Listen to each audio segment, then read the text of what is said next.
দেখুন, যে দেশটার সঙ্গে দীর্ঘ 4000 কিলোমিটারের সীমান্ত ভারতের, সেখানকার নিয়ন্ত্রণ যদি ভারত বিরোধী শক্তির হাতে চলে যায়, পাকিস্তান আর চীনের একচ্ছত্র আধিপত্য সেখানে প্রতিষ্ঠিত হয়, আমার বলার অপেক্ষা রাখে না সেটা কতটা মারাত্মক এ দেশের পক্ষে। কিন্তু প্রশ্ন হলো, সজল ঘোষ বা শুভেন্দু অধিকারীদের চিৎকার কি আদৌ কেন্দ্রীয় সরকার বাহাদুর শুনছে? রাজ্য বিজেপি হুঙ্কার দিয়ে বলছে দীপু দাসের ঘটনার উপযুক্ত ব্যবস্থা না হলে 1 কেজি পেঁয়াজও তারা ওপারে যেতে দেবে না। কিন্তু তাতে বাংলাদেশের কতটা ক্ষতি হবে? সজলদের এই হুঁশিয়ারি কি ওই পেঁয়াজেই আটকে থাকবে? প্রশ্ন তো উঠবেই যে হাসিনা সরকারের পতনের পর ভারত বাংলাদেশের ওপর কতটা চাপ সৃষ্টি করতে পেরেছে। সংসদে এস জয়শঙ্করের কয়েকটা বিবৃতি ছাড়া কার্যক্ষেত্রে আদৌ কিছু হয়েছে কি?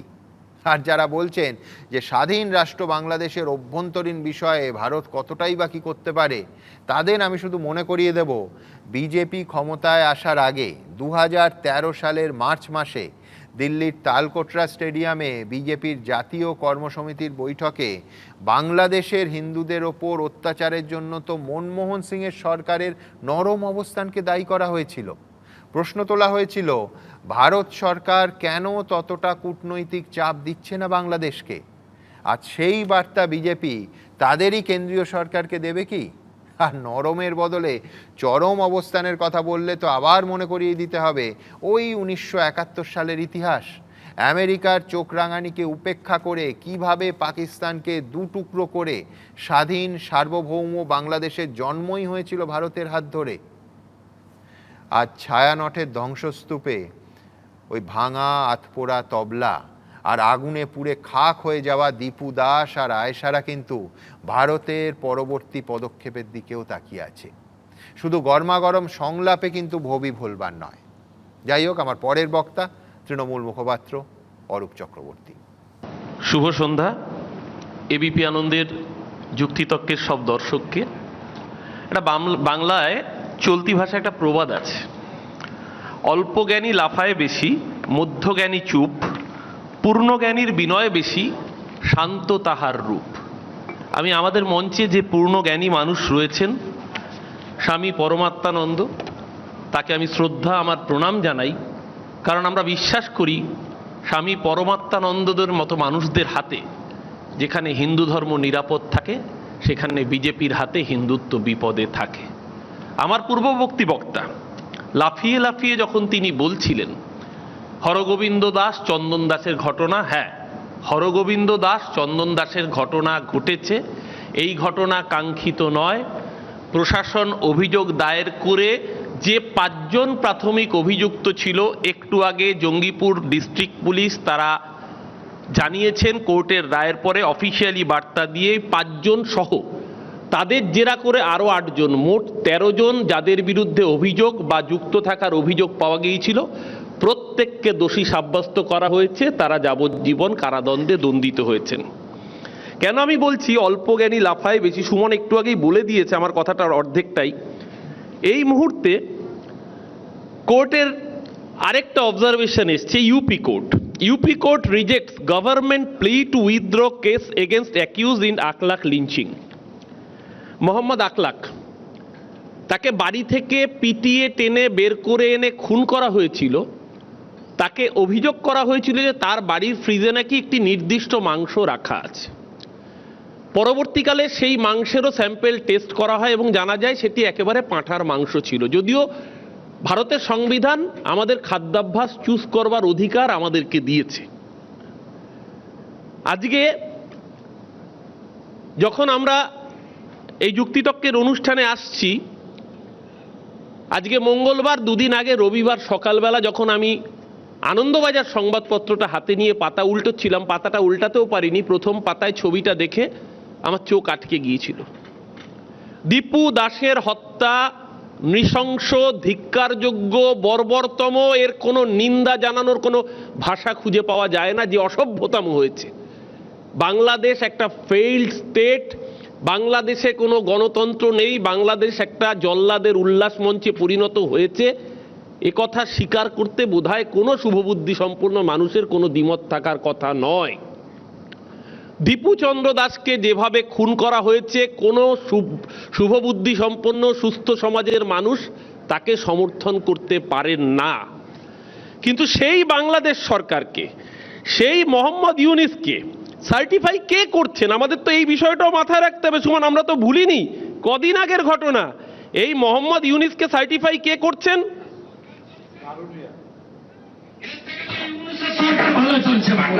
এর থেকে তো ইউনিসের সরকার ভালো ছিল। জুন 2025, আজকে তার বক্তব্য পাল্টে যাচ্ছে। শুভেন্দু অধিকারী, যিনি দুদিন আগে ইউনিসের সরকারকে সার্টিফাই করেছেন, রবিবার সকাল আনন্দবাজার পত্রিকা হাতে একটা ছোট্ট শিশুকন্যার ছবি। বিএনপি নেতা বেলাল হোসেনের শিশুকন্যা 7 বছরের আয়েশা আক্তার। অপরাধ কি? তার বাবা একটি রাজনৈতিক দল করে, সে ধর্মে মুসলমান। আক্রমণকারীরা নিশ্চিতভাবে দীপু দাসকে যেরকম হত্যা করেছে, আয়েশা আক্তারকেও হত্যা করেছে। হত্যার সময় তো তারা দেখেনি আয়েশার ধর্ম কি ছিল। আজকে যখন দীপু দাসের মৃত্যু নিয়ে এখানে প্রতিবাদ হচ্ছে, স্বাভাবিক। আজকে যদি কোনো মানুষের এরকম নৃশংস মৃত্যু হয়, প্রতিবাদ হবে। একই সময়ে দাঁড়িয়ে যখন হিন্দু খতরে মে হয়, কারণ দীপু চন্দ্র দাসের হত্যা হয়েছে, তাহলে হিন্দু তখন খতরে মে কেন থাকছে না?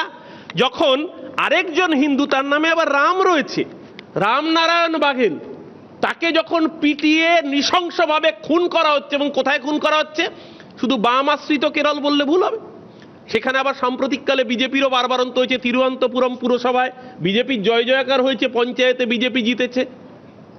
এই যে সঙ্গে শাখার কথা বলছিলেন হুমায়ুন বাবু বোধহয় ভুলে গিয়েছেন। হুমায়ুন বাবু একটা কথা ভালো বলেছেন, আরএসএস এর শাখা কেন বৃদ্ধি পাচ্ছে, কবে থেকে বৃদ্ধি পাচ্ছে সেটা বললেন না। অশ্বত্থামা হত ইতিগজ 2015-16 পর থেকে বৃদ্ধি পাচ্ছে। হুমায়ুন দা কেন বৃদ্ধি পাচ্ছে জানেন?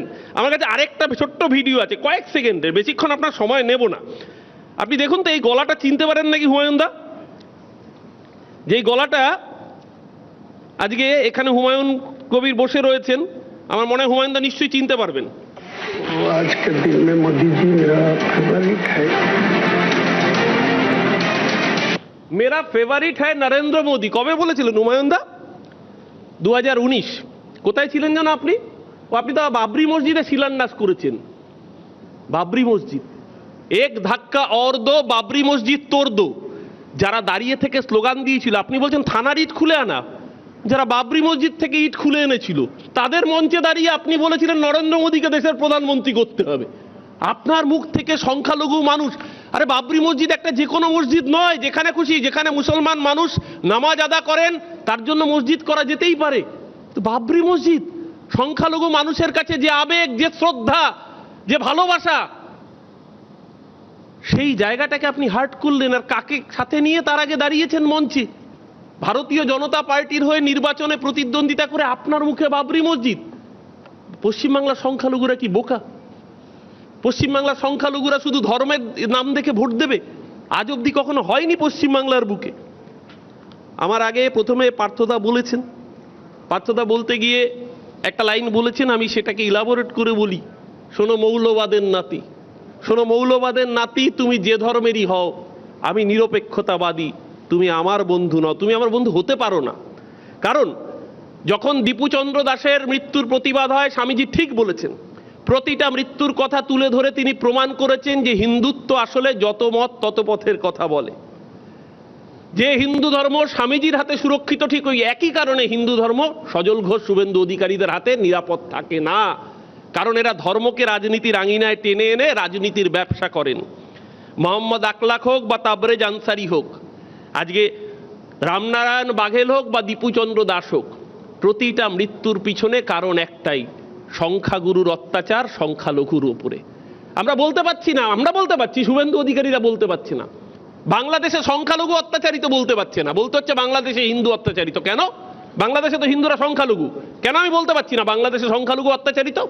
যেই মুহূর্তে আমি বলবো বাংলাদেশে সংখ্যালঘু অত্যাচারিত, সেই মুহূর্তেই তো ভারতবর্ষের সংখ্যালঘু চেহারাটা আমার সামনে চলে আসবে। সেই মুহূর্তেই তো উত্তরপ্রদেশের সাম্ভালের মসজিদের মধ্যে ঢুকে যে জয় শ্রীরাম স্লোগান, মসজিদের মধ্যে হোলির দিন অসভ্যতম করা, প্রতিটা চিত্র তো সামনে চলে আসবে। সেই মুহূর্তেই তো তাবরেজ আনসারি চলে আসবে, আসরাজুল চলে আসবে, মোহাম্মদ আকলাক চলে আসবে। তাই আমরা বলতে পারি না বাংলাদেশে সংখ্যালঘু আক্রান্ত। আমাদের বলতে হয় বাংলাদেশে হিন্দু আক্রান্ত। হ্যাঁ, বাংলাদেশে হিন্দু আক্রান্ত, বাংলাদেশে অত্যাচার হচ্ছে, নিন্দনীয়, প্রত্যেকের সোচ্চারে প্রতিবাদ করা উচিত। ঠিক ওই একই প্রতিবাদ যদি আমি আমার নিজের দেশে না করি, আমি প্রণাম জানাই স্বামীজিকে, যিনি বলেছেন উড়িষ্যার কেওনঝর গ্রাম দারা সিং, বজরং দল এবং তার সহযোগী হিসেবে আরএসএস, এখানে সজল ঘোষ নব্য আরএসএস এর মতানুসারী হয়েছেন, আরএসএস কে বলা যাবে না কেন বাবা? আরএসএস কে কেন বলা যাবে না? যেই সংগঠনে কোনো অডিট হয় না, যেই সংগঠন কত টাকা ডোনেশন পায় কেউ জানতে পারবে না, যেই সংগঠনের হাজার হাজার কোটি টাকার প্রসাদ হবে, অথচ দেশের আইনে তারা ছাড় পেয়ে যাবে, তাদের বিরুদ্ধে কেন বলা যাবে না? যেই সংগঠনের বিরুদ্ধে বহু বুড়ি বুড়ি অভিযোগ উঠেছে, তাদের স্বাধীনতা সংগ্রামে কি অংশগ্রহণ ছিল? কজন আরএসএস এর স্বাধীনতা সংগ্রামী ছিলেন দেশের স্বাধীনতা সংগ্রামে? তুমি কজন আরএসএস থেকে স্বাধীনতা সংগ্রামে অংশগ্রহণ করেছেন নামটা দেখিয়ে দাও, তারপরে বলবে আরএসএস এর বিরুদ্ধে কেন বলা যাবে না? আমরা তো অর্থহীন কণ্ঠে বলছি। আজকে যখন উড়িষ্যায় গ্রাহাম স্টুয়ার্ট স্টাইন, একজন খ্রিস্টান মিশনারি, তিনি আদিবাসীদের গ্রামে গিয়ে আদিবাসী মানুষের সেবা করতেন, যক্ষা রোগীর চিকিৎসা করতেন, কুষ্ঠরোগীদের চিকিৎসা করতেন। দারা সিং এর দলবল বলল যে কুষ্ঠরোগ হিন্দু ধর্মে পূর্বজন্মের পাপের ফল, ও কুষ্ঠরোগীর চিকিৎসা করছে মানে হিন্দু খাত্রে মে হয়। তার জন্য 2 শিশু সন্তান, টিমেথি 6 বছরের বাচ্চা ছেলে ছিল, আরেকজন 10 বছরের বাচ্চা ছেলে, গায়ে পেট্রোল ঢেলে ডাক্তারবাবু সহ তার 2 ছেলেকে জীবন্ত পুড়িয়ে খুন করলো। যার বিরুদ্ধে অভিযোগ উঠল প্রতাপ ষড়ঙ্গী, পার্থভৌমিক এখানে সাংসদ, পার্লামেন্টে প্রতাপ ষড়ঙ্গীও সাংসদ। সাধ্বী প্রজ্ঞা মালেগাঁও বিস্ফোরণে অভিযুক্ত, মসজিদের সামনে জুম্মার নামাজ হবে, স্কুটারে বোমা বিস্ফোরণ, 7 জন মৃত, 150 জনের বেশি আহত পার্লামেন্টে। আর হুমায়ুন কবির তো ঠিকই বলেছেন, উনি আন্ডারগ্রাউন্ডে কোনো কানেকশন রাখেন না, উনি লুকোছাপা করে কিছু করেন না, উনি খুল্লম খুল্লা করেন। উনি যখন বিজেপিতে যোগ দেন খুল্লম খুল্লা করেন, উনি যখন শুভেন্দু অধিকারীর মধ্যে ভালো জিনিস দেখতে পান খুল্লম খুল্লা বলেন, উনি যখন মমতা ব্যানার্জির সরকারের বিরুদ্ধে বিষোদ্গার করতে খুল্লম খুল্লা করেন, ওনার সবকিছু খুল্লম খুল্লা। কিন্তু দয়া করে সংখ্যালঘুদের পাশে দাঁড়ানোর কথা বলে যে হাত নরেন্দ্র মোদীর হাত ধরেছে সে হাত সংখ্যালঘুর পাশে দাঁড়াতে পারেন। আজকে 23শে ডিসেম্বর, 2 দিন পরে বড়দিন। সুমন, আমরা গর্ব করি কেন জানো? আমাদের এই ভারতবর্ষের সংবিধানের জন্য। আমরা গর্ব করি আমাদের এই শহর, আমাদের এই দেশ, আমাদের এই রাজ্যের যে সংস্কৃতি তার জন্য। আজকে 23শে ডিসেম্বর এই মুহূর্তে যদি তুমি কলকাতায় যাও, কলকাতায় যদি সবচেয়ে বেশি মানুষ কোথাও দাঁড়িয়ে থাকে একসাথে লাইনে, সেটা একটা দোকান, যেই দোকানটা একটা ইহুদির দোকান, একটা জিউস দোকান। সেই দোকানে যত কারিগর তারা প্রায় সকলে মুসলমান কারিগর। যারা লাইনে দাঁড়িয়ে সেই দোকান থেকে প্রোডাক্ট কেনে তারা প্রত্যেকে প্রায় হিন্দু। আর যেই কারণে তারা কেনে সেটা একটা খ্রিস্টানদের উৎসব। আজকে চলে যাও নিউ মার্কেটে নাউন্সের দোকানে, সেই দোকানে বাঙালি হিন্দুরা লাইন দিয়ে কিনছে, তারা খ্রিস্টান নয় বলে। আমরা মনে করি ধর্ম যার যার, উৎসব সবার। এই শিক্ষা মমতা বন্দ্যোপাধ্যায় আমাদের দেন। আজকে এখানে সজল ঘোষ এসে বলছে শামশেরগঞ্জের কথা। আর শামশেরগঞ্জে তো সাজা হলো। তুমি মোহাম্মদ আকলাককে যেরকম তার খুনিদেরকে ছাড়িয়ে আনার জন্য আদালতে গিয়ে প্লি করছো, তেমনি এখানে কি করছো? এখানে ওই যে চিকেন প্যাটিস বিক্রেতা, চিকেন প্যাটিসে খুব গাত্র দেওয়া হচ্ছে, ওই চিকেন প্যাটিস বিক্রেতাকে যারা পেটালো, আরে হিন্দু ধর্ম তো পরমত সহিষ্ণুতার কথা বলে, তাকে যারা পেটালো তাদেরকে মঞ্চে তুলে শুভেন্দু অধিকারী মালা দিয়ে সম্বর্ধনা দিচ্ছে।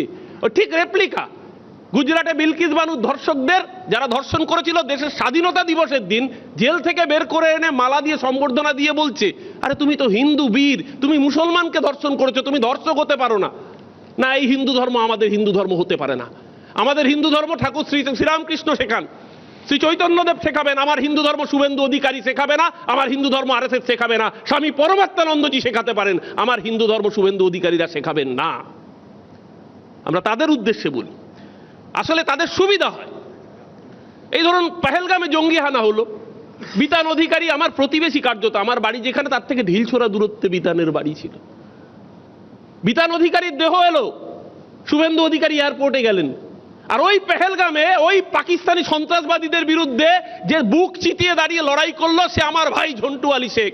বিতান অধিকারী যেরকম আমার ভাই, ঝন্টু আলী শেখও আমার ভাই। যখন ঝন্টু আলী শেখের মৃতদেহ আসে, শুভেন্দু অধিকারী এয়ারপোর্টে যায়নি। আর নদিয়ার ওদের মন্ডল সভাপতির অডিও ক্লিপ আমরা এবিপি আনন্দও শুনেছি। ওর বাড়িতে গিয়ে কি হবে, ও তো মুসলমান, আমাদের ভোট দেয় না। আসলে হিন্দু মুসলমানে যদি রেখে দেওয়া যায় তাহলে দেশের মানুষ প্রশ্ন করবে না যে বছরে 2 কোটি বেকারের চাকরি কোথায় গেল। হিন্দু মুসলমানে যদি রেখে দেওয়া হয় তাহলে মানুষ ভাতের কথা বলবে না, কাজের কথা বলবে না, বাংলার আবাস যোজনার কথা বলবে না, এই শীতকালে মাথায় হিম পড়ছে, ঘরে পাকা ছাদ নেই বলবে না। 100 দিনের কাজের রোজগার, মহাত্মা গান্ধীর নাম তো সরিয়ে দিল, উল্টে একটাকেই বদলে দিল। অর্থাৎ গরিব মানুষ যারা কোভিডের সময় 100 দিনের কাজ প্রচুর লোকের প্রাণ বাঁচিয়েছিল, সেই 100 দিনের কাজটুকু গরিব মানুষের অধিকার নিয়ে কথা হবে না, কারণ হিন্দু মুসলমান নিয়ে কথা হবে। এই এত হিন্দু মুসলমান নিয়ে কথা বলতে বলতে আসলে রাজনীতির যে বেসিক জায়গাগুলো সেগুলোকেই আমরা হারিয়ে ফেলছি। আজকে এই মুহূর্তে দাঁড়িয়ে মধ্যপ্রদেশে কার্নিশানা হুঙ্কার দিয়েছে, হুঙ্কার দিয়ে মুসলমানদের বস্তি জ্বালিয়ে দেওয়া হচ্ছে। উড়িষ্যার ভিডিও ভাইরাল হয়েছে, আমি এবিপিতেও দেখলাম, যে সান্তাক্লজ বিক্রি করছে 25শে ডিসেম্বরের আগে, বড়দিনের ওই ক্রিসমাস টুপি বিক্রি করছে, তার জন্য গেরুয়া বাহিনী গিয়ে ফেট্টি বেঁধে হুঙ্কার দিচ্ছে। কোন অসভ্য বর্বরের জল্লাদের উল্লাস মঞ্চে আমরা বাস করছি? এই দেশ এই চলতে পারে না। ভারতবর্ষ সর্বধর্ম সমন্বয়ের দেশ। এই অসভ্যতম ভারতবর্ষের মানুষ কখনো বরদাস্ত করেনি, কখনো বরদাস্ত করবে না।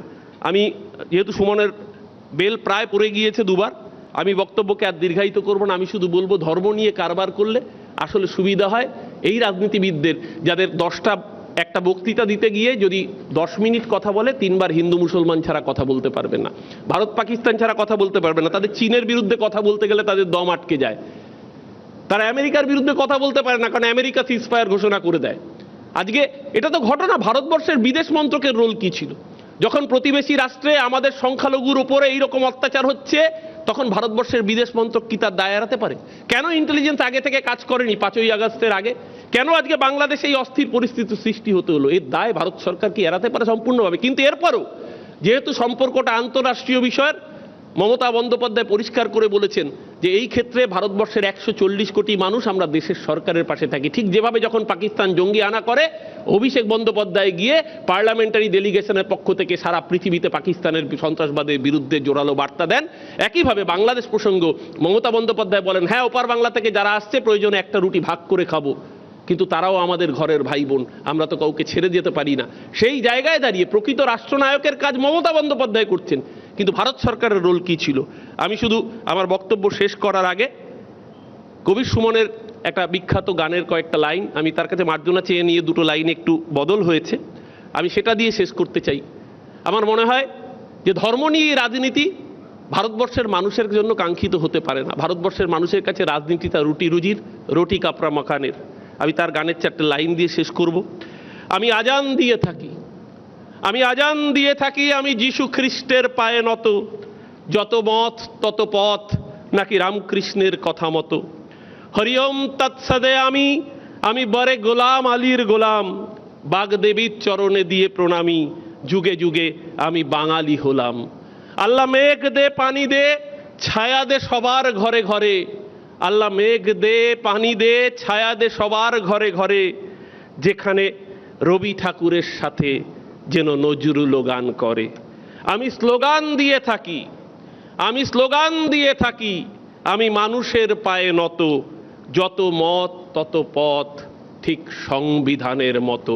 দেশ বাঁচবে যদি সংবিধান বাঁচে, আর সংবিধানকে যারা হত্যা করতে চায় তাদেরকে পরাস্ত করতে হবে 2026-এ, তবেই আমাদের রাজ্য বাংলাও বাঁচবে। ভালো থাকবেন সবাই, শুভ সন্ধ্যা। ধন্যবাদ অরূপ। দেখুন, একটা মুদ্রা তো 2টো পিঠ হয়। অরূপ কৌশলে একটার পর একটা ঘটনা বলল, একটা পিঠ যেটা সুবিধাজনক অবস্থান ওকে দেবে সেই জায়গাটা। একবারও অরূপ সত্যি সত্যি ও গলা রুদ্ধ হয়ে এলো আয়েশা আক্তারের কথা বলতে বলতে। আমাদের সবার হচ্ছে, কিন্তু তার পাশে আমাদের এ রাজ্যের তামান্না খাতুনের নামটা একবারও অরূপ উচ্চারণ করলো না। আমি বলছি যে সত্যিই তো দীপু দাস অরূপ বলেছে কেন বাংলাদেশে হয়েছে, তার কারণ বাংলাদেশ ফেল স্টেট, আমাদের পশ্চিমবঙ্গ তো ফেল স্টেট নয়। তাহলে এখানে কেন ওই বাবা এবং ছেলে, ওই হরগোবিন্দ দাস এবং চন্দন দাসকে ওইভাবে কুপিয়ে কুপিয়ে মারা হবে? আমি হাইকোর্টে জমা পড়া সেই রিপোর্ট পড়েছি, ভয়ঙ্কর সেই রিপোর্ট। যতক্ষণ না এই বাবা এবং ছেলে, যাদের শুধুমাত্র ধর্মের কারণে প্রাণ কেড়ে নেওয়া হচ্ছে, তাদের মৃত্যু নিশ্চিত করা গেছে, অর্থাৎ মারা গেছে সুনিশ্চিত হয়েছে, আততায়ীরা দুজন আততায়ী স্পট ছাড়েনি। সবার আগে প্রশ্ন হতে পুলিশ কি করছিল? আচ্ছা, পুলিশ গ্রেফতার করে আদালতে বিচার অবধি নিয়ে গেছে। আমি বলছি এই একই অ্যালিবাই তো আজকে ইউনূসের সরকার দিতে পারে যে দীপু দাসের ঘটনা নিয়ে তো হইচই কি আছে, আমরা 10 বা 12 জনকে গ্রেফতার করেছি, দেখুন তাদের শাস্তি অবধি নিয়ে যাব। আমি বলছি আমি ঘটনার পরে শাস্তি মাপবো, নাকি এই ধরনের ভয়ঙ্কর, এই ধরনের নির্লজ্জ ঘটনাকে একেবারে অঙ্কুরে যাতে বিনাশ হয় সেই চেষ্টা করব। অবশ্যই এই প্রশ্ন তো আসবে।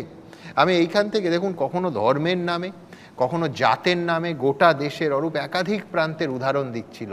গোটা দেশের একাধিক প্রান্তে যখন ভোট হয়েছে কিংবা চূড়ান্ত হিংসা হয়েছে, তখন এই বাংলার বহু মানুষ গর্বের সঙ্গে বলতেন ওসব গোবলয় হয়, পশ্চিমবঙ্গের রাজনীতিটা অন্যরকম। আজ 2025-এর পশ্চিমবঙ্গে দাঁড়িয়ে কিন্তু আর এই আত্মশ্লাঘার জায়গা নেই। এবিপি আনন্দ, এগিয়ে থাকে, এগিয়ে রাখে।